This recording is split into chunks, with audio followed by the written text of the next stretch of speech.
साधुवेतं साधुभूतं माता जी एक फोन आ रही थी।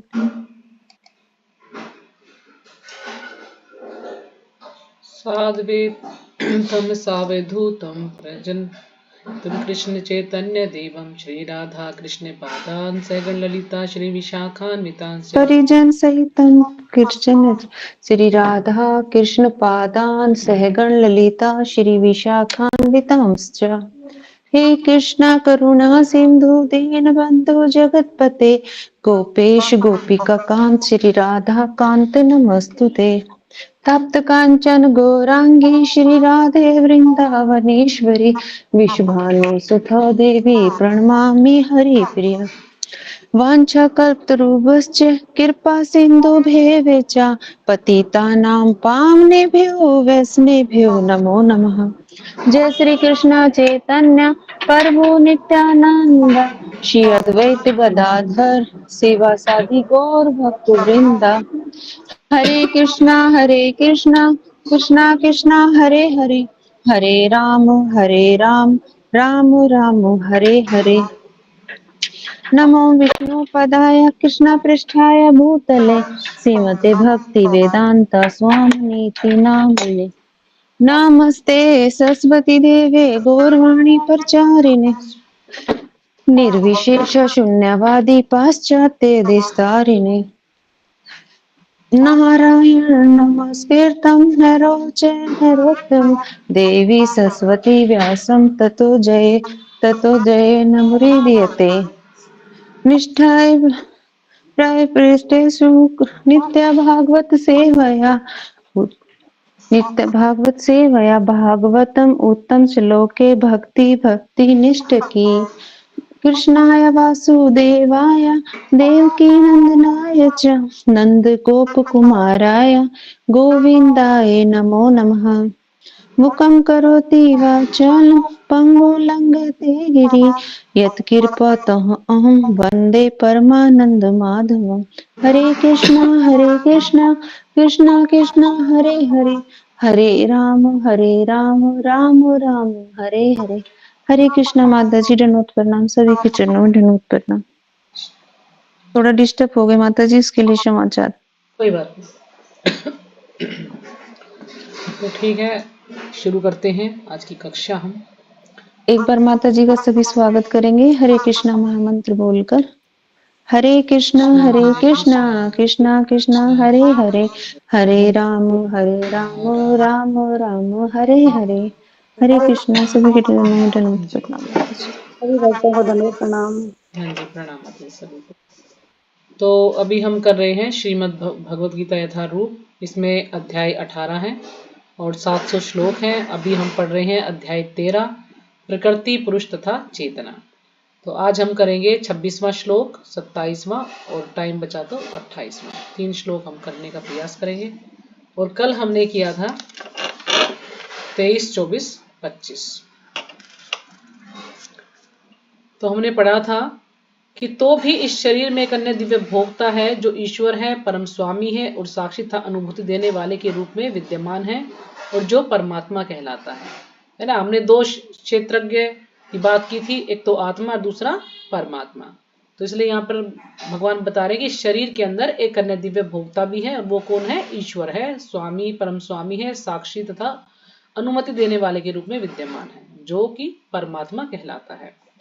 फिर दूसरा श्लोक था 24वां कि जो व्यक्ति प्रकृति, जीव तथा प्रकृति के गुणों की अंतः क्रिया से संबंधित इस विचारधारा को समझ लेता है, यानी जो व्यक्ति प्रकृति के बारे में, जीव तथा प्रकृति के गुणों की अंतः क्रिया यानी दोनों का आपस में जुड़ाव, दोनों एक दूसरे पर निर्भर हैं, तो इस संबंध को जो समझ लेता है उसे मुक्ति की प्राप्ति सुनिश्चित है, यानी उसकी मुक्ति निश्चित है। उसकी वर्तमान स्थिति चाहे जैसी भी हो, यहां पर उसका पुनर्जन्म नहीं होगा।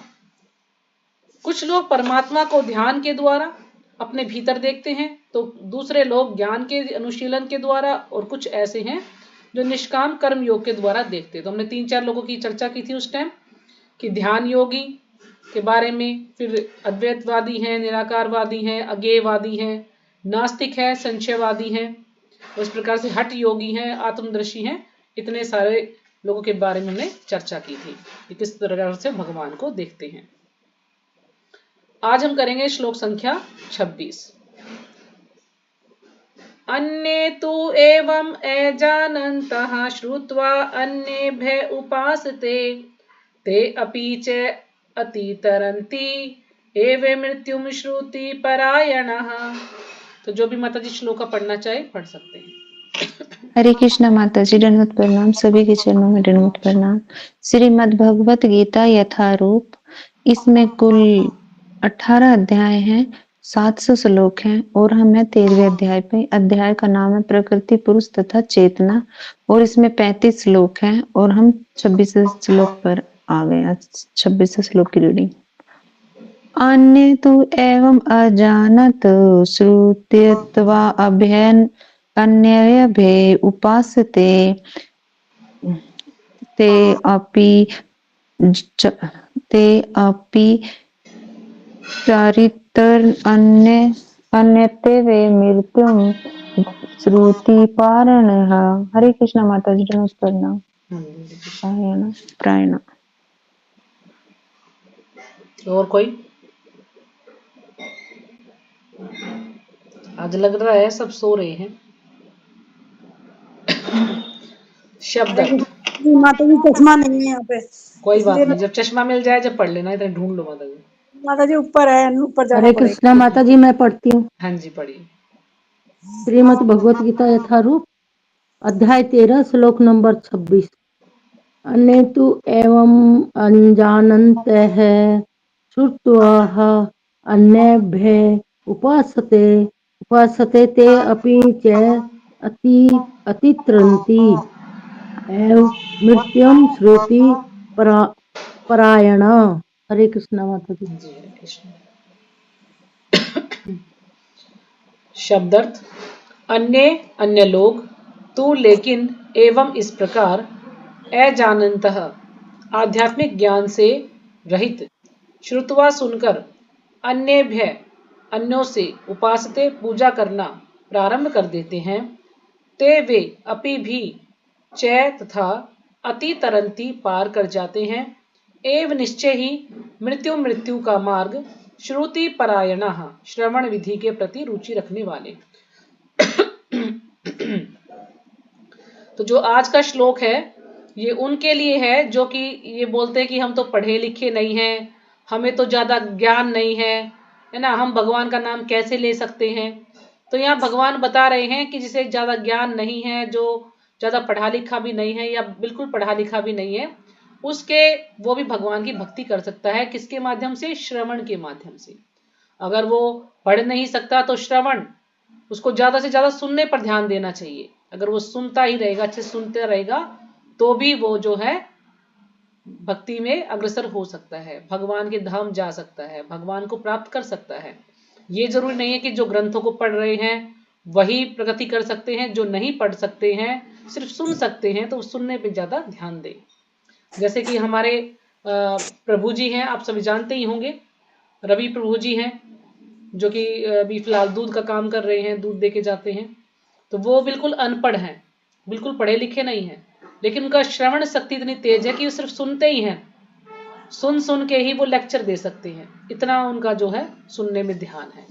तो इस प्रकार से जो लोग नहीं पढ़ सकते हैं तो वो सुन सुन के भी भगवान के बारे में ज्ञान इकट्ठा कर सकते हैं।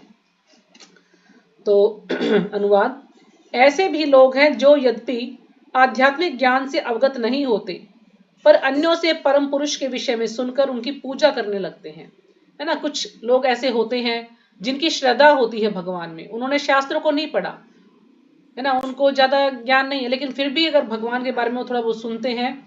ज्यादातर माताएं ऐसी होती हैं, बहुत जल्दी इस चीज को मान लेती हैं। जो भी कोई भगवान के बारे में कुछ बताता है तो वो पूजा करने लगती हैं, है ना। जब भी आप देखेंगे कहीं पर भी लेक्चर होगा तो माताओं की संख्या ज्यादा होती है, प्रभु जी की संख्या कम होती है, क्योंकि माताएं बड़ी सरल होती हैं, बहुत जल्दी इस चीज को मान लेती हैं। उनकी श्रद्धा होती है भगवान के प्रति कि हम जो है उन्होंने बताया है तो ठीक, हम ऐसे ही जो है करेंगे, भगवान की सेवा करेंगे और पूजा करने लग जाते हैं। ये लोग भी प्रामाणिक पुरुषों से श्रवण करने की मनोवृत्ति होने के कारण जन्म तथा मृत्यु के पथ को पार कर जाते हैं, है ना। ये लोग क्या है कि जो प्रामाणिक पुरुषों से अवगत होने पर, यानी इनको ज्ञान है कि हाँ ये सही ज्ञान दे रहा है, तो ऐसी उनकी मनोवृत्ति है, तो होने के कारण वो क्या करते हैं, ये ज्ञान सुनते हैं उनसे, और सुनने के माध्यम से ही वो जन्म मृत्यु के पथ को पार कर जाते हैं। तो तात्पर्य श्रीपाद जी के द्वारा। श्रीपाद जी की जय। यह श्लोक आधुनिक समाज पर विशेष रूप से लागू होता है, क्योंकि आधुनिक समाज में आध्यात्मिक विषयों की शिक्षा नहीं दी जाती है ना। आधुनिक समाज में आध्यात्मिक विषयों की शिक्षा नहीं दी जाती, क्योंकि जो आजकल के स्कूल कॉलेज हैं वहां पर आध्यात्मिक ज्ञान नहीं दिया जाता। वहां पर उनको ये नहीं बताया जाता कि आप कौन हो, आप कहां से आए हो, कहां जाना है, कुछ नहीं बताते।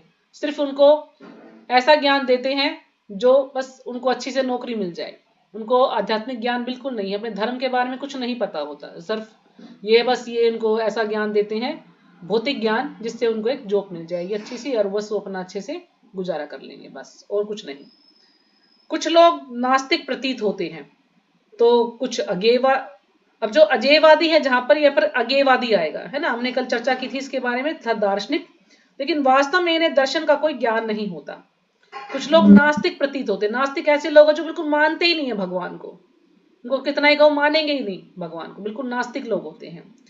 अज्ञेयवादी ऐसे होते हैं कि उनको ये समझ में नहीं आता कि भगवान होते भी हैं या नहीं होते हैं, तो इसी चक्कर में फंसे रहते कि भगवान है या नहीं है, हम भगवान को माने या ना माने, उनको कुछ समझ नहीं आता है, और इसी के चक्कर में वो लगे रहते हैं। दार्शनिक हैं, दार्शनिक होते हैं जिनको क्या है कि अपना दर्शन, सबका अलग अलग दर्शन होता है। जैसे हमारा दर्शन है, भागवतम पढ़ते हैं, तो इसी प्रकार से सबका अलग अलग दर्शन होता है। दार्शनिक लोग हैं, एक तरफ से ज्ञानी जैसे होते हैं ना, उसी तरह से होते हैं दार्शनिक भी। तो वो भी कम ही मतलब भगवान के बारे में जानते हैं, वो बस अपना ही जो दर्शन है उसी को पढ़ते हैं वो, लेकिन वास्तव में इन्हें दर्शन का कोई ज्ञान नहीं होता, है ना। दिखाने में ऐसा लगता है कि हम भाई अपने दर्शन को पढ़ते हैं, हम थोड़ा भगवान को मानते हैं, लेकिन वास्तव में उन्हें कोई खास ज्ञान नहीं होता ऐसे लोगों को। जहां तक सामान्य व्यक्ति की बात है, यदि वह पुण्य आत्मा है तो श्रवण द्वारा प्रगति कर सकता है, लेकिन जो एक सामान्य सरल सा साधारण सा व्यक्ति है, वो श्रवण के द्वारा, अगर वो पुण्य आत्मा है तो, है ना, कुछ हमारे कर्म भी होते हैं, अगर हम भक्ति करना भी चाहें तो कुछ हमारे कर्म आगे आ जाते हैं कि हम नहीं कर पाते हैं, है ना। कुछ लोग ऐसे भी मिले होंगे आपको पुस्तक वितरण करते समय, गीता वितरण करते समय, कि इनको कितना भी कह लो कि भाई तुम भगवान का नाम, तो मना कर देंगे, नहीं हमारे पास समय नहीं है, हम नहीं कर सकते, हमें तो काम ही इतने, पढ़ने की फुर्सत ही कहाँ है। तो क्या है कि कुछ उनके कर्म भी आगे आ जाते हैं कि वो उनको भक्ति नहीं करने देते। तो लेकिन जो पुण्य आत्मा है, जिन्होंने थोड़ा सा भी पुण्य किया है या थोड़ी सुकृति इकट्ठी की है, अगर कोई ऐसे भी बोलता है ना कि अरे हरे कृष्णा वाले सारे दिन हरे कृष्णा करते रहते हैं, परेशान कर दिया इन लोगों ने, तो उसको भी सुकृति मिलती है जाने अनजाने में। तो ये पक्का है कि अब नहीं तो अगले जन्म में वो भक्त अवश्य बनेगा वे व्यक्ति। तो देखिए भगवान कितने दयालु है, कोई प्रतिकूल भाव से भी बोल रहा है तो भी उसको सुकृति मिल जाती है।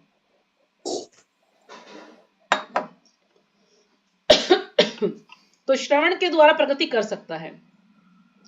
कुछ लोग ऐसे हैं कि उनको भगवान के बारे में कुछ ज्ञान नहीं है ना, लेकिन जब वो कीर्तन बजता है तो डांस करने लगते हैं, बड़ा अच्छा लगता है उनको। जैसे जब प्रभुपाद जी विदेश में गए थे तो उन्हें भगवान के बारे में कुछ पता ही नहीं था कि भगवान होते भी हैं, लेकिन प्रभुपाद जी जब वहां एक पेड़ के नीचे कीर्तन करते हैं तो सब लोग वहां पर झूमने लगते हैं, जो भी वहां से गुजर रहे हैं सब झूमने लगते हैं, सबको बड़ा अच्छा लगता है।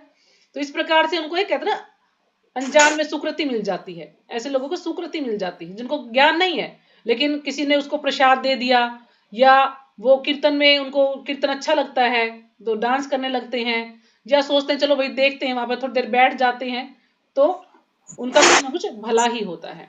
तो श्रवण के द्वारा वो प्रगति कर सकता है, अगर उसको ज्यादा ज्ञान भी नहीं है तो सुन सुनकर ही। यह श्रवण विधि अत्यंत महत्वपूर्ण है।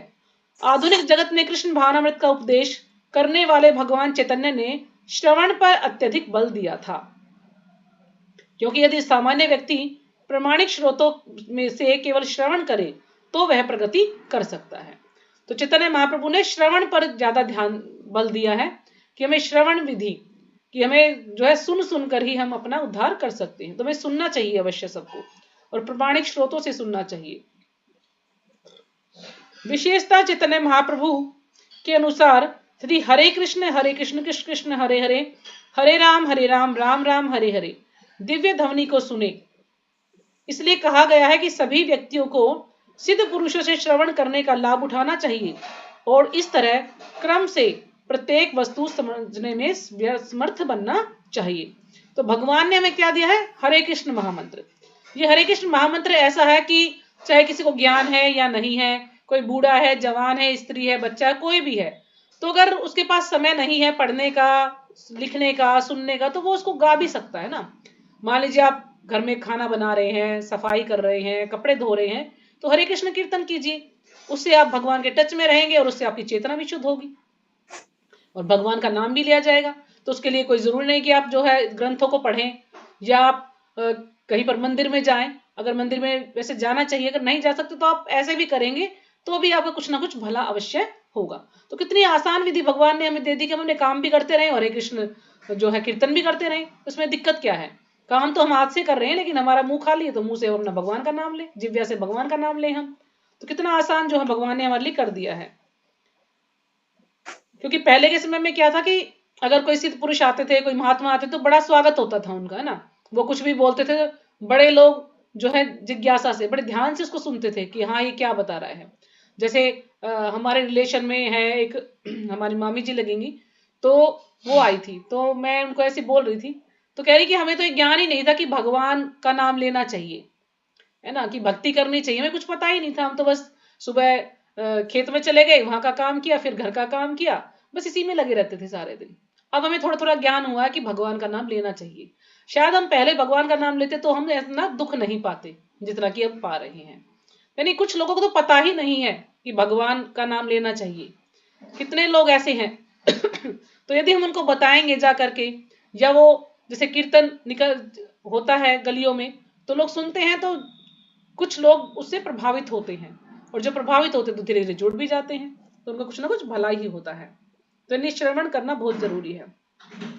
क्योंकि पहले के समय में मैंने बताया जैसे कि महात्माओं का बड़ा आदर होता था, लेकिन आजकल के महात्मा ऐसे हो गए हैं कि ढोंगी उनको यकीन ही नहीं कर सकते उन पर कि ये सही है कि गलत है ना, इससे कैसे इसको हैंडल करना चाहिए, कुछ पक्का पता नहीं चलता। लेकिन पहले के समय में ऐसे नहीं थे, लोगों का बड़ा आदर सत्कार होता था, सब लोग महापुरुषों की बातें सुनते भी थे, उनको अच्छा भी लगता था, अपने जीवन में उसको ग्रहण भी करते थे, अपनाते भी थे।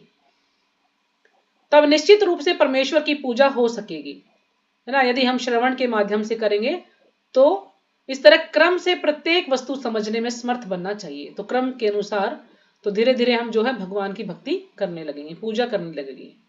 भगवान चैतन्य महाप्रभु ने कहा है कि इस युग में मनुष्य को अपना पद बदलने की आवश्यकता नहीं है, अपितु उसे चाहिए कि वह मनोधार्मिक तर्क द्वारा परम सत्य को समझने के प्रयास को त्याग दे। मतलब अपना पद बदलने की आवश्यकता नहीं है का मतलब क्या है कि हमें कोई भी अपना कार्य नहीं छोड़ना है। कि हमें किसी ने बोला कि भाई तुम भगवान का नाम लो, तो हमें जो है अपना घर छोड़ना पड़ेगा, गृहस्थी छोड़नी पड़ेगी, कुछ नहीं छोड़ना है आपको, कोई पद नहीं छोड़ना है अपना। आप अगर दुकान कर रहे हैं, आप रिक्शा चला रहे हैं, गाड़ी चला रहे हैं, आप स्कूल में पढ़ा रहे हैं, या आप घर में गृहिणी हैं काम कर रहे हैं, या आप जॉब कर रहे हैं, कुछ भी कर रहे हैं, आपको कुछ भी छोड़ने की आवश्यकता नहीं है। बस आपको क्या करना है? हरे कृष्णा कीर्तन करना है, उसको सुनना है और उसको अपनी जिह्वा से गाना है।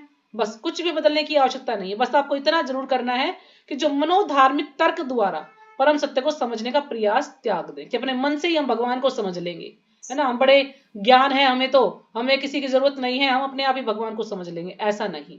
जो भी हमें शास्त्रों से या कोई भी हमें समझाने आता है, कुछ बताता है, तो हमें इस चीज को ध्यान से सुनना चाहिए। बस इतना ही यदि हम करेंगे तो हमारा उद्धार निश्चित है। उसे उन व्यक्तियों का दास बनना चाहिए जिन्हें परमेश्वर का ज्ञान है ना। हमें ऐसे लोगों से बात करनी चाहिए, ऐसे लोगों को सुनना चाहिए जो कि प्रमाणिक हैं, जिन्हें भगवान का अच्छे से ज्ञान है। ऐसे लोगों से नहीं जो कि आजकल के ढोंगी बाबा बने हुए हैं और लोगों को जो है उनका गलत इस्तेमाल करते हैं। तो ऐसे लोगों से हमें सावधान रहना चाहिए। जो अच्छे से भगवान के बारे में ही ज्ञान दे, प्रमाणिक हो, उसी पर हमें जो है विश्वास करना चाहिए, उसी से सुनना चाहिए। यदि कोई इतना भाग्यशाली हुआ कि उसे शुद्ध भक्त की शरण मिल सके और वह उससे आत्म साक्षात्कार के विषय में श्रवण करके उसके पद चिन्हों पर चल सके, तो उसे क्रमशः शुद्ध भक्त का पद प्राप्त हो जाता है ना। यदि कोई भाग्यशाली है तो हम सब भाग्यशाली हैं जो कि हम इस्कॉन से जुड़े हुए हैं, हम भगवान का नाम ले पा रहे हैं, अपना समय, हमारे पास भी काम है। अब कुछ लोग सोचते हैं कि भाई ये इस्कॉन में आ गए तो फ्री है, हमारे पास तो टाइम नहीं, तो फ्री है इसलिए जुड़े हुए हैं लोग, या इनको खाने को नहीं मिलता इसलिए मंदिर में जा रहे हैं, है ना, या इनके पास कुछ काम ही नहीं है, बस सारे दिन यही है अपना हरे कृष्णा करते रहते हैं। तो ऐसा नहीं है। जैसे मैं किसी को बोल रही थी कि भाई तुम भगवान का नाम लो, कहने लगी गीता है हमारे पास, गीता है तो पढ़ते क्यों नहीं हो, कह रहे टाइम ही नहीं मिलता बिल्कुल। अब बच्चे हैं, पोते पोती, उनको संभालना पड़ता है। सुबह सुबह मंदिर में एक लोटा जल चढ़ाने में बहुत मुश्किल से जल चढ़ा के आ पाती हूँ, उसमें भी भाग ले इधर से उधर से, बच्चों को तैयार करना, ये करना, बहुत परेशानी है। क्या करें, छोटे बच्चे हैं ना अभी, उनको खिलाना पड़ता है मुझे, तो मैं अभी भगवान का नाम नहीं ले सकती क्योंकि इतना बिजी है वो। और एक हम दूसरी तरफ देखें तो मुसलमान लोग हैं, 5 बार नमाज पढ़ते हैं, उनके छोटे बच्चे तक भी नमाज पढ़ते हैं। देखिए कितना उनका अच्छा कार्यक्रम है, सुबह 2 बजे उठ जाते हैं, 4 बजे उठ जाते हैं। और हमारे जैसे, हमको समय ही नहीं अपने ग्रंथों को पढ़ने के लिए, अपने धर्म को अपनाने के लिए समय नहीं है बिल्कुल। तो देखिए ना हम, हमारी स्थिति क्या होगी। यही तो कारण है कि आजकल उनकी संख्या बढ़ती जा रही है ना, और हमारे हिंदू कम होते जा रहे हैं और ज्यादा वो, क्योंकि उनके पास समय नहीं है भगवान का नाम लेने का। जब भगवान का नाम लेने का समय नहीं है तो भगवान क्यों रक्षा करेंगे हमारी, भगवान क्यों सहायता करेंगे हमारी, जब हम भगवान को पूछते ही नहीं है। तो ऐसे लोग हैं कि सारे काम करने का समय है लेकिन एक श्लोक पढ़ने का समय नहीं है उनके पास। तो देखिए क्या स्थिति है उनकी। तो इसलिए हम भाग्यशाली हैं जो कि जुड़े हुए। यदि हम भक्तों की शरण ग्रहण करते हैं और आत्म साक्षात्कार के विषय में श्रवण करके, है ना, हम उनसे सुनते हैं कि हम कौन है, हम कहां से आए हैं, हमें क्या करना है, तो धीरे धीरे जब हम उनके पद चिन्हों पर चलते हैं तो इस प्रकार से हम एक दिन शुद्ध भक्त अवश्य बन सकते हैं। लेकिन हमें उनकी बातों को सुनना चाहिए। तो इसलिए सबसे महत्वपूर्ण क्या है, भक्तों का संग। हमें भक्तों का संग अवश्य करना चाहिए, चाहे जिस रूप में भी हमें मिले, जूम के माध्यम से या ऑफलाइन, जैसे भी हमें संग मिले, हमें संग अवश्य करना चाहिए, तभी हम कुछ प्रगति कर सकते हैं। इसी श्लोक में श्रवण विधि पर विशेष रूप से बल दिया गया है और यह सर्वथा उपयुक्त है। तो श्रवण विधि सबसे महत्वपूर्ण है, यानी हमारे जो 9 विधियां हैं उनमें से श्रवण विधि सबसे महत्वपूर्ण है, तो हमें उसी को ध्यान देना चाहिए और यह सर्वथा उपयुक्त भी है। लेकिन सचिपति प्रभु एक बार बता रहे थे कि सबसे ज्यादा महत्वपूर्ण क्या है, कि हमें जो है ग्रंथों को पढ़ना चाहिए, है ना। श्रवण विधि तो है ही, इसकी सुनना तो चाहिए, लेकिन हमें उसको पढ़ना भी चाहिए, कीर्तन भी करना चाहिए, मतलब हमें पढ़ना भी चाहिए। क्योंकि पढ़ने से क्या होगा कि हम सुनते रहेंगे, लेकिन जब हम खुद पढ़ेंगे, नोट्स बनाएंगे, तो हमें ज्यादा अच्छे से समझ आएगा, हमें वो चीज लंबे समय तक याद रहेगी। लेकिन हम सुनेंगे, एक कान से दूसरे कान से निकाल देंगे, तो इससे फायदा तो है। क्योंकि श्रवण विधि इसलिए महत्वपूर्ण बताई गई है कि इसको किसी भी अवस्था में हम सुन सकते हैं। मान लीजिए व्यक्ति कोई बीमार है और वो बिस्तर पे है, उठ नहीं सकता, तो श्रवण के माध्यम से ना, कानों के माध्यम से सुन सकता है वो। चलो उसके सामने भाई हमने कीर्तन लगा दिया तो सुन सकेगा वो, लेकिन कोशिश यही करनी चाहिए कि हमें श्रवण कीर्तन दोनों पे ज्यादा ध्यान देना चाहिए। हमें बुकों को पढ़ना भी चाहिए और सुनना भी चाहिए। जो पढ़ सकता है, जिसकी स्थिति ऐसी है, अच्छी है, वो पढ़ सकता है। तो इससे क्या होगा कि हम नोट्स बना पाएंगे और हमें याद रहेगा। यद्यपि सामान्य व्यक्ति तथा कथित दार्शनिकों की भांति प्राय समर्थ नहीं होता, यद्यपि सामान्य व्यक्ति, अब ये बिल्कुल साधारण सा व्यक्ति है, तो तथाकथित दार्शनिकों की भांति, अब जो जाने माने जो दार्शनिक हैं, वो क्या उनकी तरह से समर्थ नहीं होता, यानी उसको इतना सक्सेस नहीं, इतना उसको ज्ञान नहीं होता जितना कि जो दार्शनिक हैं आजकल के, क्योंकि वो बिल्कुल साधारण सा व्यक्ति होता है। लेकिन प्रमाणिक व्यक्ति से श्रद्धापूर्वक श्रवण करने से, लेकिन वही सामान्य व्यक्ति यदि प्रमाणिक व्यक्ति से श्रद्धापूर्वक श्रवण करने से इस भव सागर को पार करके भगवत धाम वापस जाने में उसे सहायता मिलेगी। तो वो सुनने के माध्यम से ही इस भव सागर को पार कर सकता है और भगवान के धाम जा सकता है। लेकिन वो, अगर उसकी परिस्थिति ऐसी है कि वो नहीं पढ़ सकता है, नहीं भक्तों का संग कर सकता है, तो उसे श्रवण विधि से अपना उद्धार करना चाहिए, उसे सुनना अवश्य चाहिए। तो अगला श्लोक पढ़ते हैं हम। जी हाँ जी बोलिए। बहुत ही अच्छे से आपने समझाया माता जी। इसमें प्रभुपाद जी के लिए भी नित्यानंद राम प्रभु जी बता रहे थे कि इसी श्लोक के ऊपर कि जब प्रभुपाद अमेरिका में गए थे तब उन्होंने एक पेड़ के नीचे बैठ के और शुद्ध हरे कृष्ण महामंत्र ही गाया था, और उससे कितने, मान लो वो जो मनीष व्यक्ति थे सब, और वो भगत बन गए थे हाँ कि जी, क्यों, धीरे धीरे जब उनकी हृदय शुद्ध हुआ हरे कृष्ण महामंत्र से ही। हाँ जी। क्योंकि देखो उनको ज्ञान नहीं था, लेकिन सुना उन्होंने, उनको अच्छा लगा, तो तो ये धीरे धीरे उनको जो है ज्ञान व्यक्ति आने मिला लगे है। उनके पास, हाँ, है ना। वो सुनने तो से शांति तो मिलती है, लोगों को बड़ा अच्छा लगता है, तो हाँ। सुनना अवश्य चाहिए। तो अगला श्लोक है 27वां। यावत् संजायते किंचित सत्वं स्थावर जंगमं क्षेत्र क्षेत्रज्ञ संयोगात् तत्विद्धि भरत ऋषभ। तो जो भी माता जी श्लोक का पढ़ना चाहे पढ़ सकते हरे हैं। कृष्ण माता जी। हरे कृष्ण। श्लोक संख्या 27। यावत् संजायते किंचित सत्वं स्थावर जड़ जंगम क्षेत्र क्षेत्रज्ञ संयोगत तत् विविधि भारत ऋषभ। हरे कृष्ण माता जी, दंडवत प्रणाम। माता जी दंडवत प्रणाम सभी भक्तों को। श्रीमद् भगवत गीता यथारूप अध्याय 13 प्रकृति पुरुष तथा चेतना, श्लोक संख्या 27। यावत् संजायते किंचित् सत्वं स्थावर जंगम क्षेत्र क्षेत्रज्ञ संयोगा तत्विधि भरतर्षभ।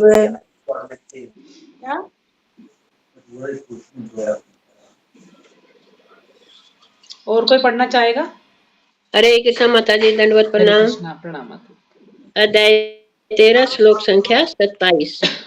यावतस्य तत् संजय जायते किंचित् तत्त्वं स्थावर जंगमम् क्षेत्र क्षेत्रज्ञ संयोगता दीदी दिद्विधि भरत सरभ। हरे कृष्णा। वो कितना ही लगा भाई? 75 की 150 लगा रखा है। इसका यहाँ से ले। हैं? गीता माता जी म्यूट कर लो।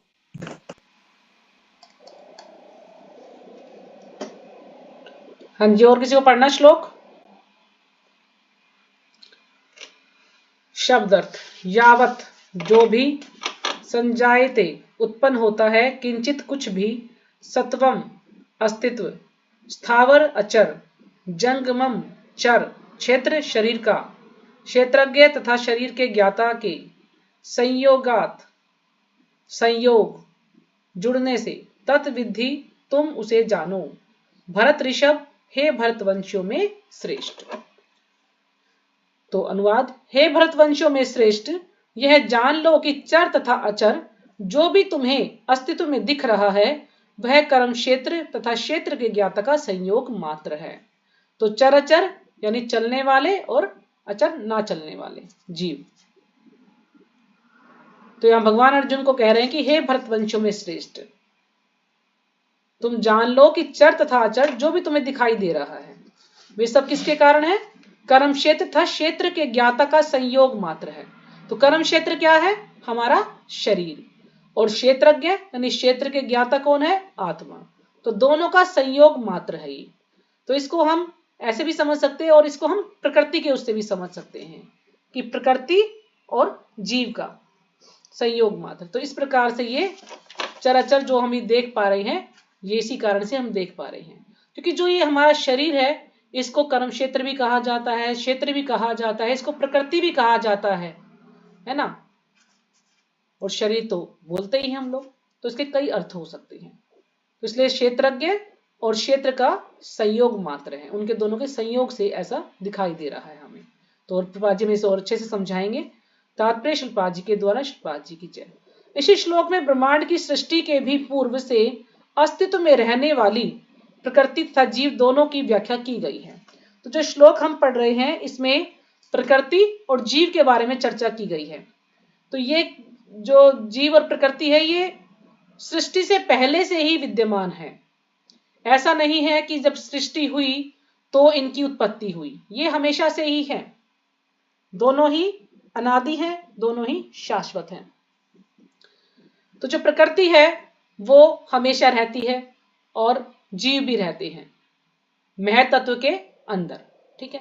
लेकिन जब भगवान दृष्टिपात करते हैं तो महतत्व एक्टिवेट होता है।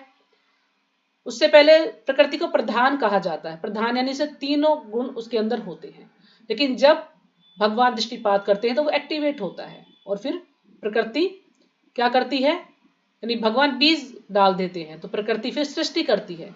तो लेकिन क्या होता है कि जो प्रकृति है वो जो 24 तत्व है उनको उत्पन्न करती है, ठीक है ना। और जो ये जो शरीर बनाया जाता है, इस शरीर को जो कार्य, उसको शक्ल दी जाती है, इसको आकार दिया जाता है, ये सब कौन करता है, ब्रह्मा जी। ये सृष्टि ब्रह्मा जी करते हैं, उनको कहा जाता है कि आप सृष्टि कीजिए। तो जीवों को आकार देना ये सब ब्रह्मा का कार्य है, क्योंकि उनको 24 तत्व उनको दिए जाते हैं और उसके अनुसार वो शरीर बनाते हैं, या कर्मों के अनुसार उनको फिर अलग अलग योनियों में डाला जाता है ना। जैसे जिसके कर्म होते हैं उसके अनुसार ही उस योनि में डाला जाता है और आकार जो है ब्रह्मा जी देते हैं। तो कोई ये ना सोचे कि जो जीव हैं उनकी भी सृष्टि होती है।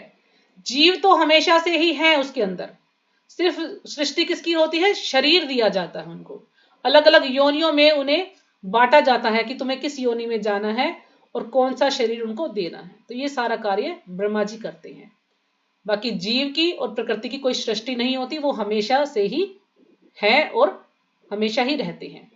बस वो ये कि वो सुप्त अवस्था में रहते हैं, लेकिन जब भगवान दृष्टिपात करते हैं तो वो जागृत हो जाते हैं, एक्टिवेट हो जाते हैं और फिर उनको कहा जाता कि आप सृष्टि की रचना कीजिए। तो ये जो भी कुछ हम देख रहे हैं इस भौतिक संसार में, सब प्रकृति के द्वारा उत्पन्न किया गया है। पेड़ पौधे हैं, पानी है, हवा है, वायु, जो भी कुछ है हम देख रहे हैं इस भौतिक संसार में, है ना। मान लीजिए हम अनाज पैदा करना है तो ये सब प्रकृति के द्वारा ही हमें मिल पा रहा है, लेकिन प्रकृति अपनी इच्छा से कुछ नहीं करती, भगवान ने उसको ये आदेश दिया है, भगवान ने उसको इतनी शक्ति दी है, तब वो ये सब कार्य कर पा रही है। तो जो कुछ भी उत्पन्न किया जाता है वह जीव तथा प्रकृति का संयोग मात्र होता है। तो जो भी यहाँ पे उत्पन्न किया गया है इस भौतिक संसार में, हम जो भी कुछ देख रहे हैं, चाहे चर वस्तुएं हैं चाहे अचर है ना, चाहे चर जीव यानी जो चलने वाले हैं और अचर जो नहीं चलने वाले हैं, यानी पेड़ पौधे हैं, पहाड़ हैं, है ना, ये सब क्या है, ये अचर हैं। तो ये दोनों के संयोग मात्र से है। तो इस प्रकृति को मैंने बताया ना कि शरीर को भी प्रकृति कहा गया है, यानी जीव तथा प्रकृति का संयोग मात्र होता है। ये जो भी कुछ उत्पन्न किया जाता है दोनों के द्वारा ही उत्पन्न किया जाता है। वृक्ष, पर्वत आदि ऐसी अनेक अभिव्यक्तियां हैं जो गतिशील नहीं है, है ना, जो चल नहीं सकते हैं, ये उनकी ही द्वारा ही उत्पन्न हुए हैं। इनके साथ ही ऐसी अनेक वस्तुएं हैं जो गतिशील हैं, और ये सब भौतिक प्रकृति तथा परा प्रकृति अर्थात जीव के संयोग मात्र हैं। अब जो जीव है, वैसे तो जीव क्या है, तटस्थता शक्ति उसको कहा गया है, तट पे रहता है।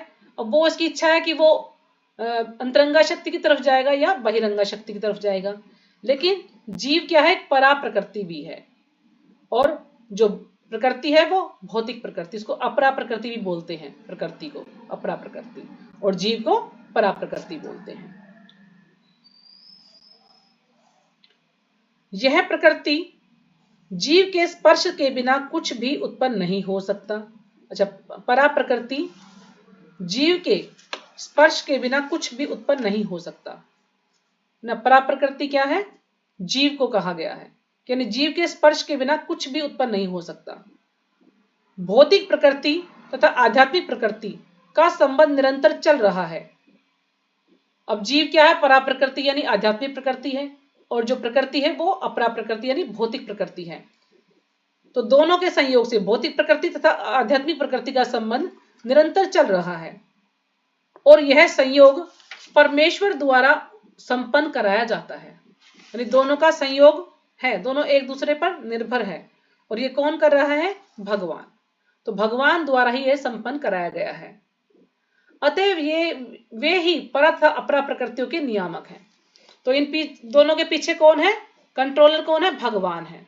तो भगवान ही है जो कि इनको आदेश देते हैं, जो इनको शक्तियां देते हैं, उस प्रकार से ये कार्य करते हैं। अपरा प्रकृति उनके द्वारा सृष्ट है, और परा प्रकृति उस अपरा प्रकृति में रखी जाती है।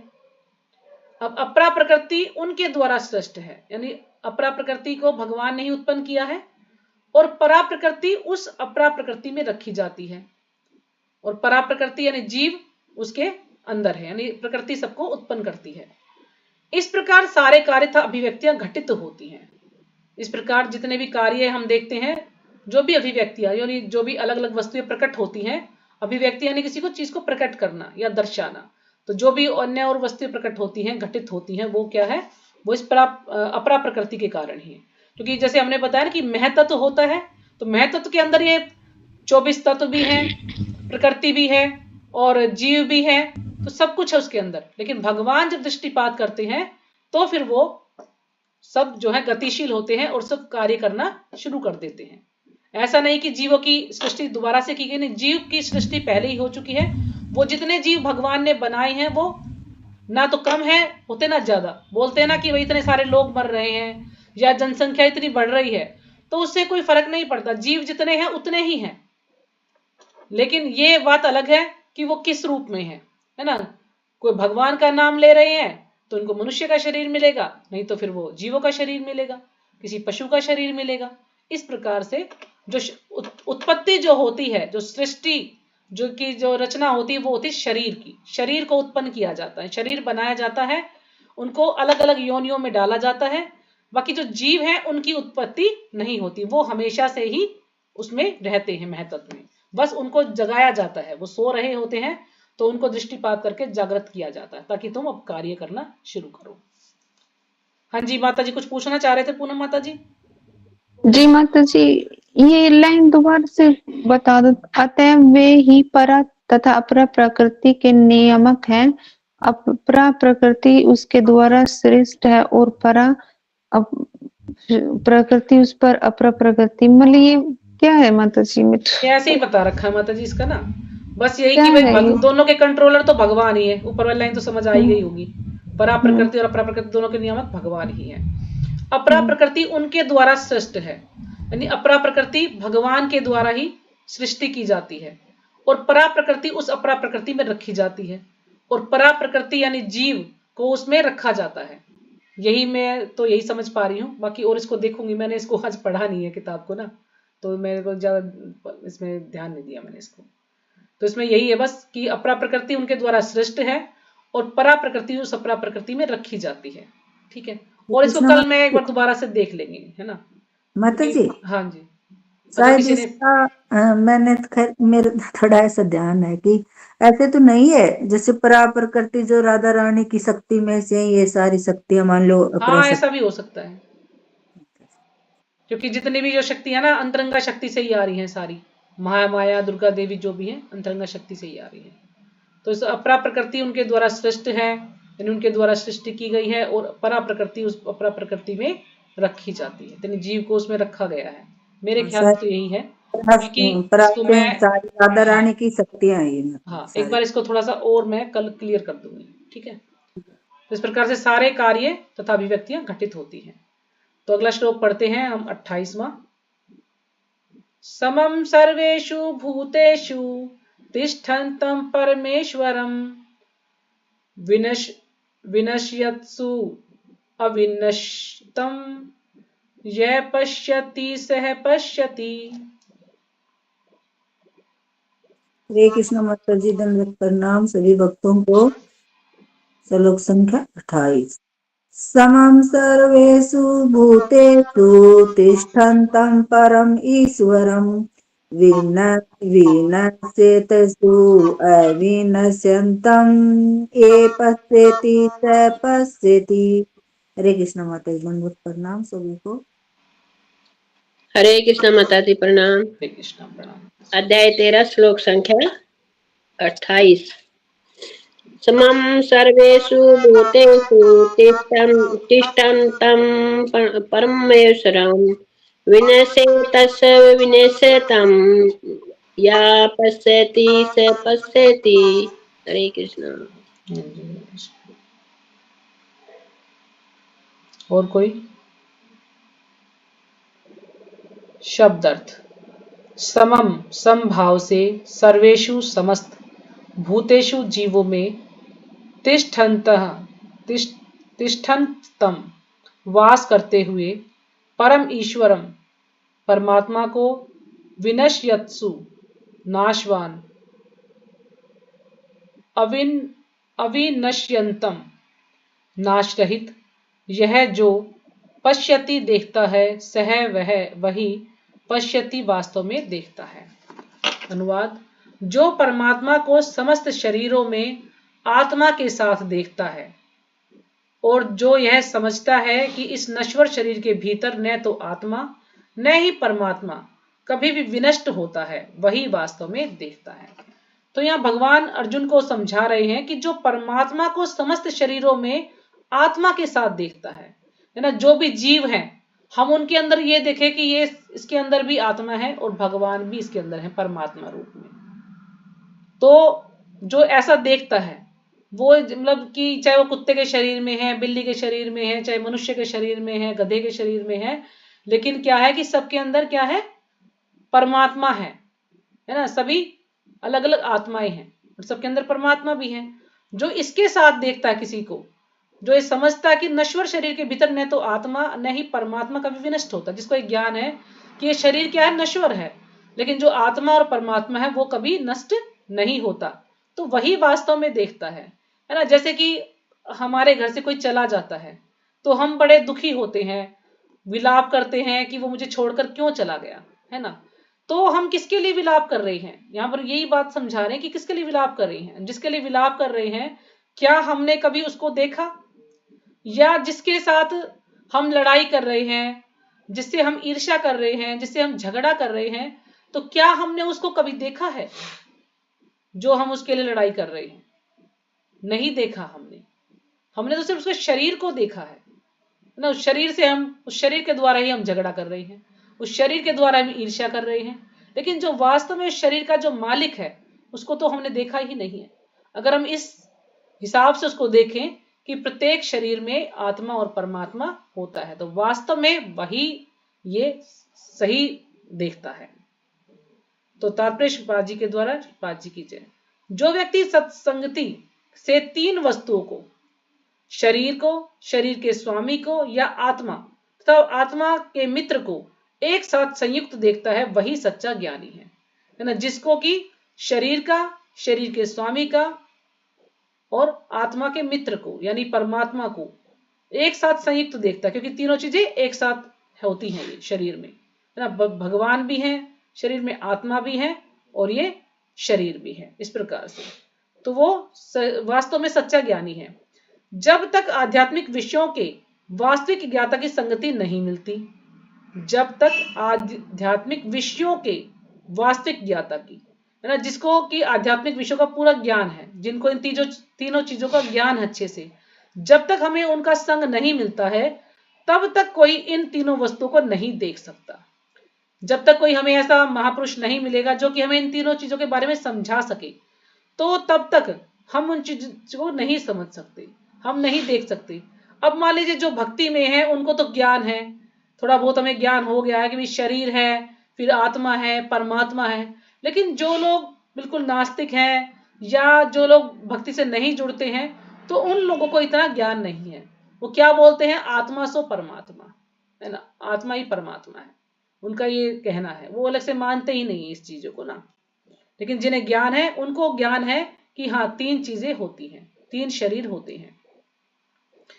जिन लोगों की ऐसी संगति नहीं होती वे अज्ञानी हैं, वे केवल शरीर को देखते हैं और जब ये शरीर विनष्ट हो जाता है तो समझते हैं कि सब कुछ नष्ट हो गया, है ना। जिन लोगों को ज्ञान है वो अच्छे समझ पाते हैं, इसलिए जो थोड़ा सा भक्ति में और ज्यादा प्रगति किए हुए हैं, तो वो जब कोई भी दुख का समय आता है तो बड़ा सहन करते हैं उस चीज को, है ना। इतना देखो, कोई जाता है तो रोना आता है, लेकिन इतना विलाप नहीं करते हैं। उनको ज्ञान होता है कि जो गया है कौन है, क्योंकि आत्मा तो कभी मरता नहीं है। मरा कौन है, शरीर, तो शरीर को जलाया गया है। तो जो भी कोई चला गया है तो वो कौन था, ठीक है, मेरा कोई भी संबंध था उसके साथ, लेकिन उसकी कभी मृत्यु नहीं होती, ठीक है, वो भगवान के पास गया होगा या किसी अच्छे लोक में चला गया होगा। इस प्रकार से इसको थोड़ी तसल्ली रहती है। लेकिन जो भक्ति में बिल्कुल नहीं है, जिसको बिल्कुल ज्ञान ही नहीं है, तो उसके लिए बड़ा मुश्किल हो जाता है। तो यहाँ पर प्रभुपाद जी हमें यही समझा रहे हैं कि जिन लोगों को ऐसी संगति नहीं होती वे अज्ञानी है ना, वो अज्ञान में रहते हैं, अंधकार में रहते हैं, उनको ज्ञान ही नहीं है, वो केवल शरीर को देखते हैं और ये शरीर विनष्ट हो जाता है।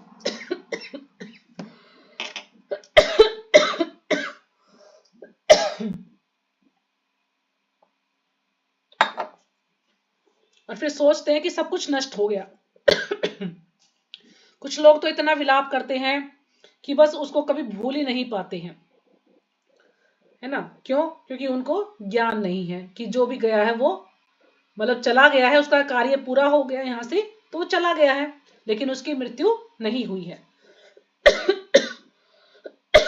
लेकिन जिनको ज्ञान नहीं है वो बहुत उसके बारे में सोचते रहते हैं।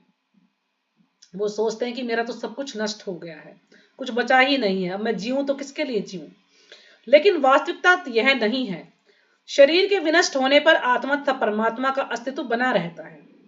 तो प्रभा जी समझा रहे हैं कि जब शरीर विनष्ट हो जाता है तो लेकिन आत्मा और परमात्मा का अस्तित्व बना रहता है, वो कभी विनष्ट नहीं होते हैं और वे अनेक विविध चर तथा अचर रूप में सदैव जाते रहते हैं। अनेक चर तथा अचर रूप में सदैव जाते रहते हैं। क्यों? क्योंकि वो कभी विनष्ट नहीं होते। तो कभी उनको कर्मों के अनुसार कभी चर बनाया जाएगा, है ना, कोई ऐसा उनको जीव बनाया जाएगा, या फिर उनको अचर यानी उनको पेड़ पौधा या कोई जो है पहाड़ पत्थर ऐसा कुछ बना दिया जाएगा उनको। लेकिन वो हमेशा रहते हैं, कभी उनकी मृत्यु नहीं होती है। कभी कभी संस्कृत शब्द परमेश्वर का अनुवाद जीवात्मा के रूप में भी किया जाता है। अब कभी कभी हम आत्मा को परमेश्वर के नाम से भी जानते हैं, तो हम उसको सोचते परमेश्वर, लेकिन उसको ये है कि वो क्या है, परमेश्वर यानी जो कि सबका ईश्वर है, सबका स्वामी है। तो लेकिन वो जो परमेश्वर बोला जाता है वो छोटा परमेश्वर उसको कह सकते हैं, क्योंकि हम जो आत्मा है वो क्या है, अपने शरीर का स्वामी होता है। तो इस कारण से उसको थोड़ा बोल दिया जाता है। जैसे प्रभा जी हमें समझा रहे हैं कि कभी कभी संस्कृत शब्द परमेश्वर का अनुवाद जीवात्मा के रूप में किया जाता है, क्योंकि आत्मा ही शरीर का स्वामी है। क्योंकि आत्मा शरीर का स्वामी, तो इसलिए कभी कभी इसको परमेश्वर भी बोल दिया जाता है।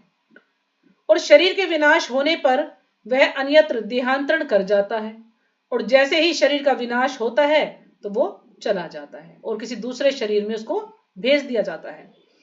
इस तरह वह स्वामी है, क्योंकि वह अपने शरीर का स्वामी है। लेकिन कुछ लोग इस परमेश्वर शब्द का अर्थ परमात्मा लेते हैं। अब कुछ लोग इसका गलत अर्थ लेते हैं, सोचते हैं कि जो परमेश्वर यही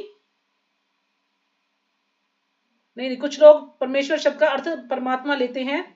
प्रत्येक दशा में परमात्मा तथा आत्मा दोनों रह जाते हैं, है ना। जिन लोगों को ज्ञान है तो क्या सोचते हैं, परमेश्वर यानी ये दोनों ठीक है। प्रभा जी ये कह रहे हैं कि कुछ लोग आत्मा को भी परमेश्वर मान लेते हैं, तो यानी भगवान नहीं है वो क्या है, अपने शरीर का स्वामी है, तो इसलिए उसको परमेश्वर माना जाता है। और कुछ लोग परमेश्वर का शब्द परमात्मा से लेते हैं, तो यानी जो परमेश्वर है वो क्या है, परमात्मा है। तो दोनों ही क्या है कि दोनों ही रह जाते हैं, प्रत्येक दिशा में दोनों ही रह जाते हैं, वो कभी विनष्ट नहीं होते हैं। जो इस प्रकार देख सकता है वही वास्तव में देख सकता है कि क्या घटित हो रहा है ना। जो सही में देख सकता है वही दोनों, जिसको ज्ञान है कि इस शरीर के अंदर आत्मा और परमात्मा है, हमारे साथ जो भी था उसका ये शरीर ही तो विनष्ट हुआ है ना। ये तो पंच महाभूत से बना है, इस शरीर को जलाया गया है, लेकिन जो भी जिसके साथ हमारा संबंध था वो उसको तो हमने कभी देखा भी नहीं है और उसकी कभी मृत्यु भी नहीं होती। वो जहां भी गया होगा तो वो जीवित है ना, सही है। इस प्रकार से हमें समझना होगा। तो जो इस चीज को जानता है कि आत्मा और परमात्मा है, दोनों विराजमान है, कभी उनकी मृत्यु नहीं होती, तो वास्तव में वही सब कुछ देखता है। जैसे हम लोग कुछ बोलते हैं ना कि ये तो कुत्ता है, इसको डांट दिया, इसको मार दिया, है ना, बिल्ली को भगा दिया, लेकिन हमें ये देखना चाहिए कि जो भी जीव है सब भगवान के ही अंश हैं। अभी इनके कर्मों के अनुसार इनको कुत्ते के शरीर में डाल दिया है या बिल्ली के शरीर में डाल दिया, लेकिन है तो ये भगवान के अंश ही ना, और इनके अंदर भी परमात्मा वास कर रही है ना। आत्मा और परमात्मा दोनों है, तो हमें उनके साथ सही व्यवहार करना चाहिए। यानी ऐसा भी नहीं कि हम उनको अपने पास रखें, हमें ऐसा करना चाहिए कि हम उनको किसी प्रकार से कोई हानि ना पहुंचाए, है ना। यानी जैसे मैंने कुत्ते को देख लिया, कुत्ता भौंक रहा, उसको पत्थर मार दिया, ऐसा नहीं। उसको डराना चाहिए क्योंकि अपना बचाव तो करना है, लेकिन उसको कोई हानि नहीं पहुंचानी चाहिए। किसी भी जीव को हमें प्रयास करना चाहिए ऐसे। तो इस प्रकार से जिसको ज्ञान है वही वास्तव में सब कुछ सही देखता है। ये इस श्लोक का